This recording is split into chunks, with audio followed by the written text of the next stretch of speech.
একদিন গভীর জঙ্গলে একটি বড় সভা বসানো হলো, কারণ জঙ্গলের পশু পাখিরা ঠিক করেছিল তারা একজন নেতা নির্বাচন করবে যে সবার সমস্যার সমাধান করবে এবং বনকে শান্তিপূর্ণ রাখবে। অনেক দিন ধরে ছোট বড় প্রাণীরা একে অপরের সঙ্গে ঝগড়া করছিল, কেউ কারো কথা শুনত না। তাই সকলেই চাইল একটা নিয়মতান্ত্রিক বন। সভায় উপস্থিত ছিল হাতি, বাঘ, হরিণ, খরগোশ, কচ্ছপ, বানর, পাখি, ময়ূর, এমনকি ছোট্ট চড়ুই পাখিও। সবাই বলল, আমরা এমন একজনকে নেতা হিসেবে চাই যে শক্তিশালী, বুদ্ধিমান এবং সকলের মঙ্গল চায়। তখন হাতি বলল, আমি সবচেয়ে বড় এবং শক্তিশালী, তাই আমিই হব নেতা। বাঘ গর্জন করে বলল, তুমি ধীর আর আমি সাহসী ও দ্রুত, আমি হব নেতা। বানর হাসতে হাসতে বলল, তোমরা শুধু ভয় দেখাতে জানো, কিন্তু আমি সবচেয়ে চতুর। এভাবে একে একে সবাই নিজেদের যোগ্যতা দাবি করতে লাগলো। সভা বিশৃঙ্খল হয়ে গেল। তখন ছোট্ট চড়ুই পাখি বলল, আমরা কেন না একটা প্রতিযোগিতা করি? সবাই একটা একটা কাজ করবে এবং যে সবার ভালো কাজ করবে তাকেই আমরা নেতা বানাবো। সবাই রাজি হলো।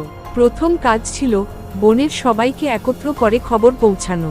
চড়ুই পাখি সবচেয়ে দ্রুত বন ঘুরে সবাইকে খবর দিল। দ্বিতীয় কাজ ছিল একটি বিপদে পড়া হরিণকে উদ্ধার করা। বাঘ, বানর ও হাতি সাহায্য করলেও কচ্ছপ তার ধৈর্য ও জ্ঞান দিয়ে সঠিক পথ দেখায়। শেষ কাজ ছিল সব প্রাণীকে শান্তিপূর্ণভাবে বসানো ও মতামত নেওয়া।